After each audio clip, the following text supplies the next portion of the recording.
Death doesn't like to be cheated. Live it up, Alex. You got your whole life ahead of you. Est-ce que vous croyez aux signes? Êtes-vous du genre à avoir ce qu'on appelle un mauvais pressentiment? Comme si une force surnaturelle voulait vous envoyer un message. Ces signes que l'on pourrait prendre pour une simple coïncidence, ne les négligez pas. Ils pourraient indiquer votre propre mort.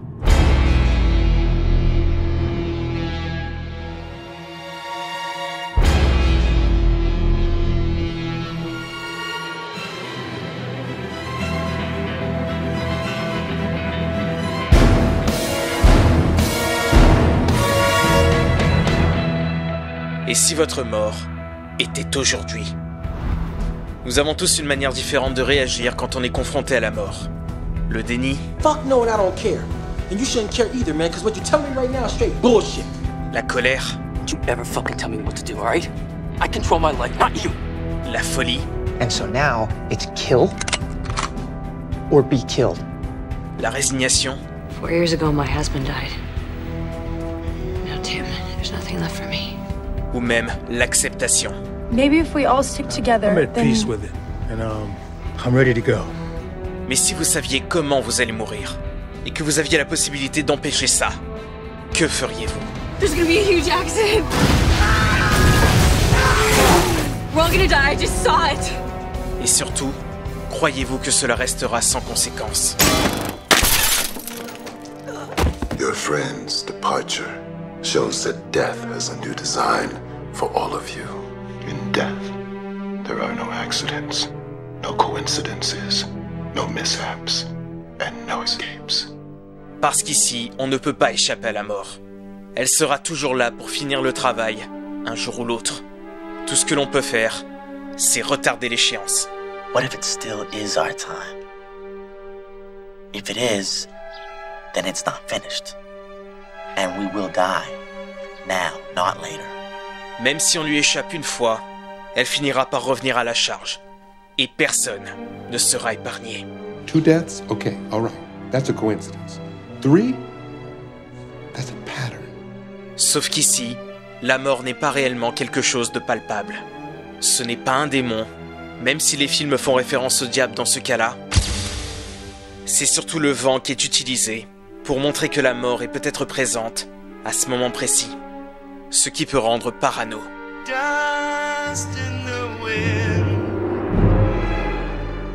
Est-ce que ce courant d'air est dû à une présence malfaisante ou simplement la météo? Chalking up the high winds and structural damage from road construction. High winds? Ici, la mort n'est qu'accident domestique, ce qui la rend d'autant plus effrayante. Peu importe où vous êtes, peu importe comment, elle peut surgir n'importe quand. Réussir à battre la mort semble déjà impossible. Mais ce qui va rendre l'équation encore plus compliquée, ce sont les fameux signes répartis un peu partout dans les films. The mortician said that death has a design. Unless we open ourselves up to the signs it's willing to show us. Là, rien n'est laissé au hasard. Une chanson qui passe à la radio. God damn it. Died in a plane crash. Une phrase qui peut avoir un double sens. You all lost your fucking mind? Ou encore un nombre qui revient constamment de manière étrange. 180.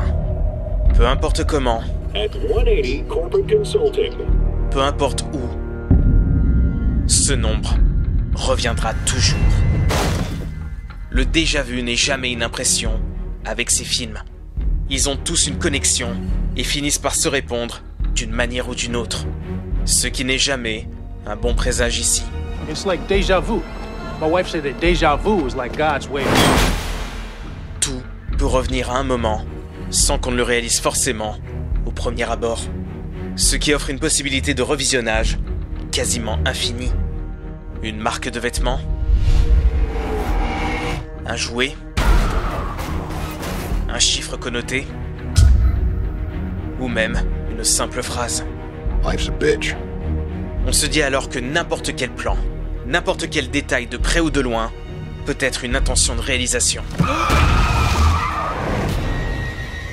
Les interprétations sont multiples, même celles qui paraissent farfelues. Est-ce que cette tache de sang indiquait un chiffre en réalité?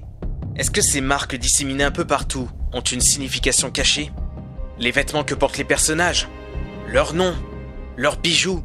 This is my good guy luck bracelet that Grandma left me in her will. Destination Finale met énormément l'accent sur le destin, le hasard et aussi la chance. Oh, what are those for? Oh, it's just something I do to relax me. And for luck. La chance qui nous quitte dans ces moments-là.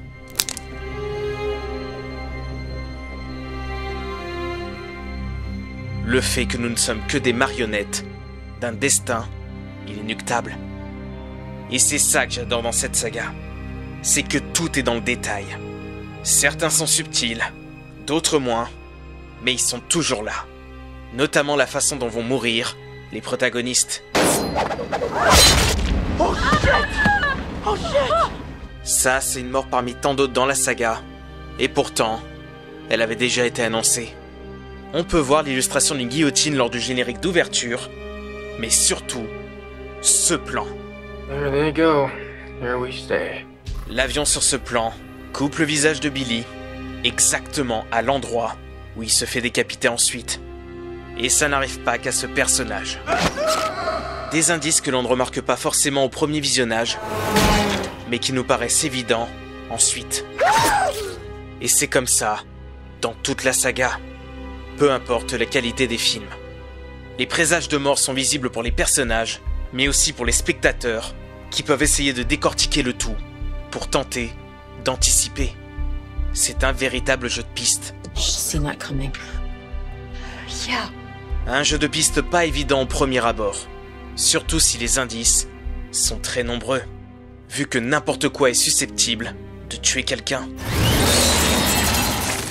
Le suspense reste donc intact. I'm around dangerous equipment every day. If I was meant to die, it would have happened by now. Qu'est-ce qui va tuer ce personnage dans cette scène, par exemple?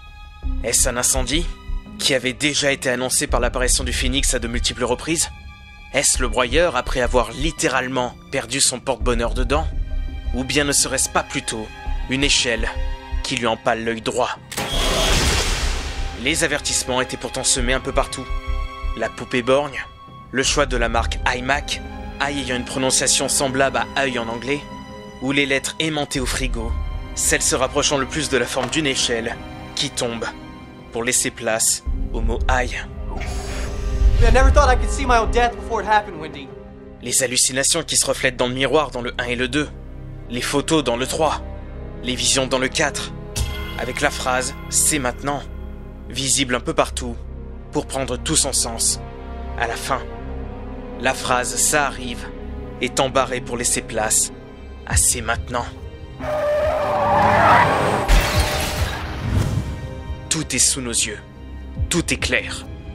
Mais qui donne ces signes, ces visions? Est-ce la mort elle-même qui joue avec ses victimes comme des poupées? Existe-t-il une force bienveillante qui souhaite protéger les personnages? Ces signes existent-ils vraiment au fond? Ou sont-ils le reflet de la paranoïa des personnages? Total bullshit. I mean, you can find death omens anywhere you want to. Copy. Starts with a C and ends with an A. So does the word choke. So what, we're gonna choke to death? Et s'ils existent, sont-ils réellement là pour les aider? A man with hooks is gonna kill you. Et surtout, qui est cet homme? Cet homme qui semble en savoir plus sur la mort que n'importe qui. You all, just be careful now. Un messager? Ou même un diable? You can run, but you cannot hide. Peut-être que nous aurons des réponses dans le prochain volet qui va sortir dans peu de temps. Ou peut-être pas. Qui sait? Après tout, qui peut arrêter la mort? What if we didn't change anything?